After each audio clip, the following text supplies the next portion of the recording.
तंत्र पहिले. मित्रभेद. सिंह व बैल यांची वाढती मैत्री व सहवास निष्कारण शत्रू बनलेल्या कोल्ह्यास पाहवली नाही. त्याने त्यांच्या मैत्रीत विघ्ने आणली. हे कसे म्हणाल तर असे. महिला रोप्य नावाच्या नगरात वर्धमानक नावाचा एक वाणी राहत होता. सदाचाराने मिळालेले वैभव म्हणजे जणू काय आपले मागील जन्माचे पुण्यच फळाला आले असे त्याला वाटे. एकदा रात्रीच्या शांतवेळी त्याच्या मनात विचार आला, केवळ भरपूर द्रव्य आहे म्हणून आळसात वेळ घालविणे हे शहाणपणाचे लक्षण नाही. कर्तव्य करून धनार्जन करण्याचाच पुरुषार्थ आहे. कारण संपत्तीने अमुकच एक गोष्ट प्राप्त होत नाही असे नाही. ज्याच्याजवळ भरपूर पैसा आहे त्याला भरपूर मित्र व आप्त इष्ट असतात. इतकेच नाही तर त्याला लोक शहाणाही समजतात. याचक लोक श्रीमंतांचे पोवाडे गातात. यावरूनही हेच सिद्ध होते की विद्या काय, शिल्प काय किंवा कला काय, संपत्तीशिवाय व्यर्थ आहे. श्रीमंतांनाच लोक जवळ करतात आणि दरिद्री माणसाला टाळतात हा नेहमीचा अनुभव आहे. अपूज्य असूनही पूज्य, ठोंब्या असूनही शहाणा, अवंद्य असूनही वंद्य हा संपत्तीचा प्रभाव आहे. म्हाताऱ्याचा तरुण आणि तरुणाचा म्हातारा ते एका संपत्तीने होऊ शकते.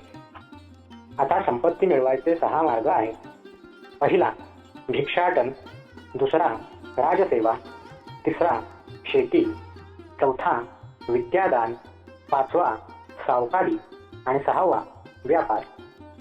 या सर्वात व्यापारच श्रेष्ठ समजावयास पाहिजे. कारण भिक्षापाचं अवलंबिणे दळोजिणे लाजीरवाणे, राजसेवा म्हणजे सुळावरची पोळी, शेती कष्टकारक आणि अनिश्चित, विद्या मिळवायची म्हणजे गुरुची मनधरणी करायला पाहिजे, सावकारी म्हणजे कुळाच्या हातचे बाहुले. यावरून व्यापार हाच सर्वश्रेष्ठ मार्ग ठरतो. व्यापारातही एढीचा व्यवहार म्हणजे लोकांच्या पैशांचा अपहार करण्याचा मोह, किरकोळ व्यापार म्हणजे गिऱ्हाईकांची खुशमस्करी आणि खोट्या वजनांची लटपट.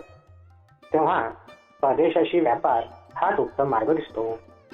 असा विचार करून त्या वाण्याने मथुरेस खपण्यासारखा माल गोळा केला आणि एका सुमुहूर्तावर तो आपल्या नोकर मंडळींसह मथुरेस जाण्यास निघाला. त्याच्या गाडीला त्याने लहानपणापासून हौसेने वाढविलेल्या संजीवक आणि नंदनक या उमद्या बैलांची जोडी झुंपलेली होती. यमुनेच्या तीरावर त्याचा परिवार येऊन पोचला. त्यावेळी दुर्दैवाने संजीवकाचा पाय घसरला आणि तो मटकन खाली बसला. गाडीच्या वजनाने त्याच्या गळ्यातले जू तुटून गेले आणि संजीवक चिखलात रुतून बसला. संजीवकाची ही अवस्था पाहून वाण्याला अतिशय वाईट वाटले. त्याने तेथेच मुक्काम करण्याचा बेत केला. 2-3 दिवस औषधोपचार करूनही बैलाचा लचकलेला पाय बरा होण्याचे चिन्ह दिसेना.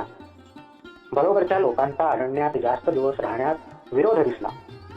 बैलासाठी आपण या अरण्यात हिंस्र पशूंच्या सान्निध्यात किती दिवस काढावयाचे याबद्दल त्यांच्यात कुरबुर सुरू झाली. तेव्हा वर्धमानकाने आपल्या 2 नोकरांना बैलाची काळजी घेण्यासाठी मागे ठेवले आणि तो पुढे निघाला. मागे राहिलेल्या नोकरांना अरण्यातल्या श्वापरांची भीती वाटू लागली आणि आपल्या पुढे गेलेल्या लोकात केव्हा एकदा आपण सुखरूप जाऊन मिळतो असे त्यांना होऊन गेले. दुसऱ्या दिवशी सकाळी त्या नोकरांनी आपल्या मालकास गाठले आणि खोटेच सांगितले की महाराज, संजीवक मेला, आम्ही त्याचा योग्य अंत्यविधी केला आहे. मालकाला संजीवकाबद्दल फार वाईट वाटले. त्याने संजीवकाची आपल्या नातेवाईकाप्रमाणे यथासंग उत्तरक्रिया केली. संजीवकाच्या आयुष्याची दोरी बळकट असल्यामुळे तो गार वाऱ्याने शुद्धीवर आला आणि यमुनेच्या काठी उगवलेल्या कोवळ्या हरळीवर जीव बचावून तेथेच राहिला. थोड्याच दिवसात ताज्या पाण्यावर वाढलेले पाचेप्रमाणे हिरवे दिसणारे कोवळे गवत खाऊन तो शंकराच्या नंदीप्रमाणे पुष्ट बनला आणि आपल्या अणकुचीदार शिंगांनी वारुळे उद्ध्वस्त करून विजयोन्मादाची गर्जना करीत हिंडू लागला.